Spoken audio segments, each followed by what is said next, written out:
देखिए बिल्कुल, और उनका टारगेट इस बार का बड़ा है। तस्वीरें देख लीजिए, यही वो पोलिंग स्टेशन है जहां पर वे अब से कुछ देर बाद मतदान करने के लिए पहुंचेंगे। जिस बात का आप जिक्र कर रहे हैं सुचरिता, चूंकि टारगेट उनका बड़ा है, उनकी जो वोटर्स हैं और यहाँ के जो कार्यकर्ता हैं वो 5 लाख से ज्यादा वोटों से जीतने की बात कर रखेंगे। और यही कारण है कि बड़ी हाई प्रोफाइल और चर्चित सीट ये हो जाती है। जो मतदाता है वो अपने मताधिकार का इस्तेमाल करके यहाँ से निकलेंगे, उन्हीं से बातचीत करते हैं। सर, वोट कास्ट कर दिया? यस। क्या सोचकर वोट किया है? Good development. यस। कैसा लग रहा है, अभी तक क्या विकास हो पाया है नागपुर और देश? Yes, definitely with in 5 year जो चेंज हुआ है वो अलग ही चेंज हो गया नागपुर। तो अब क्या इसमें कुछ और सुधार की उम्मीद? यस, सुधार की तो उम्मीद है और होना ही चाहिए।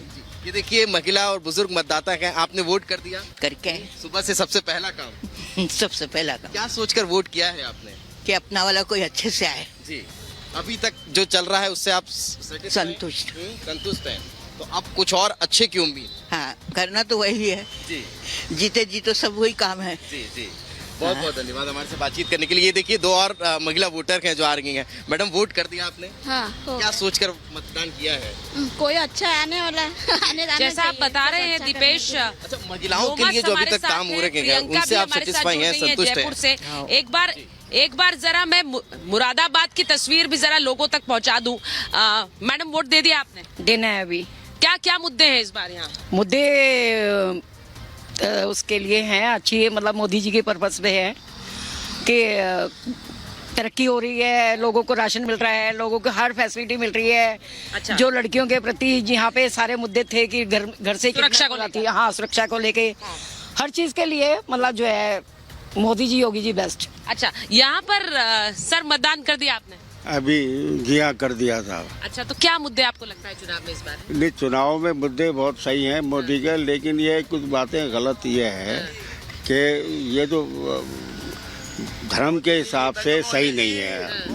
मैं एक मुस्लिम हूँ, मुझे इस बात का एतराज़ है सिर्फ कि मस्जिद में जो नमाज ईद की होती है वो 1-1.5 घंटे का हिसाब है बस। जी जी जी। उसके लिए इतनी परेशानी हुई हमें कि 2 शिफ्ट में हमने नमाज पढ़ी जी। और रेला पेला रहा। मतलब का है, अगर 2 घंटे के लिए अगर कोई सड़क पे नमाज पढ़ लेगा तो क्या इसमें प्रशासन को क्या आपत्ति है इसमें? तो आप उम्मीद कर रहे हैं कि चुनाव में इस बार उम्मीद कर रहे हैं कि यहाँ पर जो मुद्दे हैं उनका हल निकले। जी, मैं एक बार जरा, आपने वोट दे दिया? अभी नहीं दिया जी, अभी देंगे। मुद्दा क्या है यहाँ?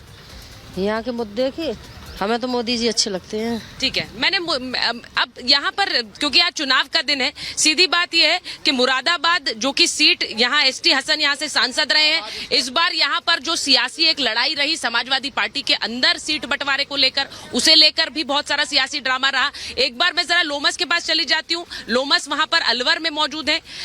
वो एक और हाई प्रोफाइल सीट है। इस बार 8 मंत्री जो है वो आज के इस चरण में उनकी सीट दाव पर है। जरा बताइए लोमस, वहां पर अलवर से क्या इस वक्त चुनावी हवा आप देख पा रहे हैं?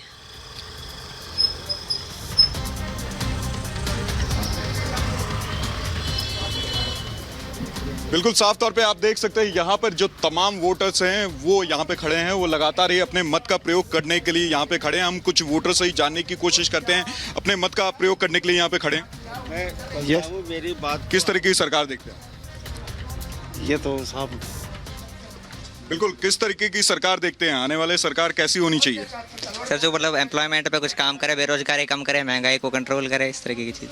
बिल्कुल, आप लोग यहाँ पे वोट देने के लिए पहुंचे हैं, मन में क्या बिठा के लाए हैं? किस तरीके की सरकार आगे कोई बढ़िया नेता बने जो हमारा रोजगार और बेरोजगारी और पानी की व्यवस्था कर पाए। यहाँ पे बहुत बेरोजगार। आप लोग वोट देने के लिए यहाँ पहुंचे हैं, तो किस तरीके से कौन सी सरकार देखते हैं, किस तरीके की सरकार होनी चाहिए?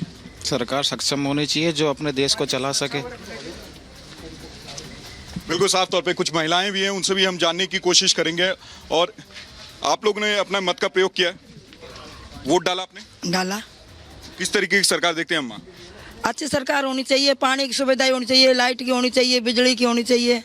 एक और हाई प्रोफाइल सीट है, वहां से चलते हैं बिहार, क्योंकि मैंने कहा 21 राज्यों में आज वोटिंग हो रही है, तो बिहार का रुख करेंगे। बिहार से प्रकाश जी हमारे साथ जुड़ रहे हैं, गया में वो मौजूद हैं। प्रकाश जी, वहां से जीतन राम मांझी ताल ठोक रहे हैं और इस बार सियासी समीकरण बदले हैं, उसके बाद का ये लोकसभा चुनाव है, तो उसका कितना असर पड़ेगा?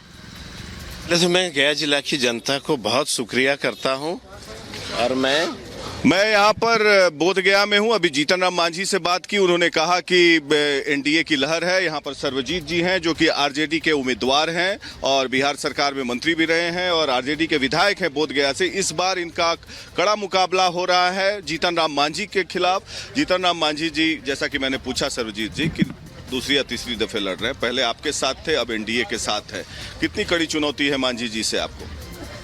देखिए, जो अपने राजनीतिक जीवन में रंग बदलता है उससे कोई चुनौती नहीं होती, क्योंकि कलर अगर आप पानी में धोएंगे तो धुल जाएगा, तो जनता पानी से धोएगी। कलर बदलने वाले लोग बहुत ज्यादा राजनीति। प्रधानमंत्री नरेंद्र मोदी ने कहा सभा में जीतन राम मांझी जी के सामने कि मैं चुनाव लड़ रहा हूं गया से। अच्छा कहा उन्होंने, मैं तो बधाई देता हूं प्रधानमंत्री को कि बिहार में हजारों इंडस्ट्री लगा दिया उन्होंने, हर करोड़ों बिहारियों को उन्होंने नौकरी दे दिया, गरीबों को मकान दे दिया। अच्छी बात है। उन्होंने कहा है कि किस नाम पे उनको वोट मिलेगा, तो बधाई हो उनको, बधाई मैं देता हूं उनको। ये लंबी कतार खड़ी है, मैं देख रहा हूँ, ये आपका बूथ है। ये सब जनता मांग रही है, रोटी कपड़ा और मकान। देश के प्रधानमंत्री की बात सुन रहे हैं इन लोग और कह रहे हैं कि स्पेशल पैकेज कब मिलेगा, बिहार में इंडस्ट्री कब आएगी, नौजवानों को नौकरी कब मिलेगा। लोग विकास की बात कर रहे हैं और देश की भी बात कर रहे हैं। मैं देख रहा था कुछ लोगों तो गया से, बोधगया से प्रकाश जी आपको वहां की तस्वीर दिखा रहे हैं। बिहार में वोटिंग है, जैसा मैंने कहा 21 राज्यों पर मतदान हो रहा है, उनमें से एक राजस्थान है। प्रियंका आपके पास आ रही हूँ। पिछली बार 25 में से 25 सीटें बीजेपी के खाते में गई, इस बार भी वही उम्मीद कर रही है। वहां पर इस वक्त क्या तस्वीर? 2014 की अगर बात करें तो 25 सीटें बीजेपी ने अपने दम पर जीती थी। 2019 में एनडीए ने 25 सीटें जीती थी। और यहाँ पर देखिए वोटर्स की अगर हम बात करें तो लगातार संख्या बढ़ रही है और ऐसे में अब से कुछ देर बाद जो डेप्यूटी चीफ मिनिस्टर दिया कुमारी हैं वो इसी बूथ पर पहुंचेंगे और अपना वोट जो है वो कास्ट करेंगी। मंजू शर्मा बीजेपी की प्रत्याशी हैं जिन्होंने लगातार डोर टू डोर कैंपेन किया है और ये जो जयपुर अर्बन की सीट है ये कहा जाता है बीजेपी का गढ़ है। यहाँ पर इससे पहले भी रामचरण जो बोरा है उन्होंने भी लगातार जीत दर्ज की है। कुछ वोटर से हम बातचीत करेंगे। आपका नाम? चेतन प्रकाश सिंगल। चेतन जी, क्या सोचकर वोट करने आए हैं, क्या मुद्दा जहन में? मोदी जी के गारंटी पर विश्वास है। आपका नाम? लियाकत। लियाकत, क्या सोचकर आप वोट करने आए हैं? बस मोदी जी की बात पर विश्वास है। आपका नाम? हर्ष गोयल। हर्ष गोयल। वोट क्या सोचकर वोट करने आए हैं? बस मोदी जी को। यहाँ देखिए महिलाओं से भी हम बात करने की कोशिश करेंगे और यहाँ पर महिला भी। आपका नाम? आपका नाम? मेरा नाम पिंकी है। पिंकी जी, वोट कर दिया है? वोट अभी जा रही हूँ मैं करने के लिए। अच्छा। हर मानव का अधिकार है, इसलिए मैं अपने बच्चे को भी लेके आई हूँ। मतलब ये कह रहा था मुझे, मैं बाद में जाऊँगा, 2 बजे जाऊँगा। क्या सोच के वोट करने आई? किस तरह की चर्चा हो रही थी, किस मुद्दे पर वोट करेंगे? वोट हमारी मोदी जी की चल रही है वैसे। तो यहाँ पर देखिए और भी जो वोटर्स हैं उनसे भी हम बातचीत करने की कोशिश करेंगे। आपका नाम? सराज जी, आप वोट करना जयपुर से आप हैं, एक बार फिर से राजस्थान से डिटूअर लेते हैं और उत्तर प्रदेश वापस आ जाते हैं। उत्तर प्रदेश में एक और हाई प्रोफाइल सीट है मुजफ्फरनगर की। मुजफ्फरनगर से संजीव बालियान ताल ठोक रहे हैं। सुहेल हमारे साथ मौजूद हैं मुजफ्फरनगर से। सुहेल, जरा बताइए, 8 मंत्री आज इस चुनावी मैदान में पहले चरण में जिनकी किस्मत दांव पर है, उनमें से एक संजीव बालियान, वहां से क्या तस्वीर दिखा रहे हैं हमारे दर्शकों को?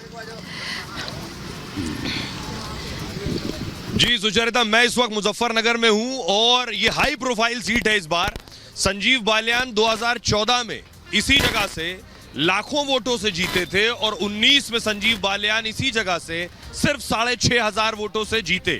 24 का चुनाव बड़ा दिलचस्प है। जरा मैं पहले आपको दिखाऊं, यहाँ पर्ची बनवाने के लिए लोग आते हैं और ये बीजेपी का काउंटर आप कह सकती हैं। यहाँ जो भीड़ लगी हुई है, ये दूसरी तरफ मैं आपको दिखाऊं, उधर दिखाइए सले। दूसरी तरफ आप देख रहे हैं समाजवादी पार्टी का, उधर भी चलेंगे। यहाँ से शुरुआत करूं मैं, यहाँ लोग आ रहे हैं। सर ये बताइए कि किस मुद्दे पर आप वोट दे रहे हैं, क्या सोचकर वोट दे रहे हैं? देश हित देख रहे हैं हम लोग, सबसे बड़ा देश हित है। सर्वप्रथम हम उसी को ध्यान देंगे और सब लोग जितने यहाँ लोग आए हैं सब लोग देश हित को देख रहे हैं और वर्तमान जो हमारा कैंडिडेट है उसके किए गए कार्य उसने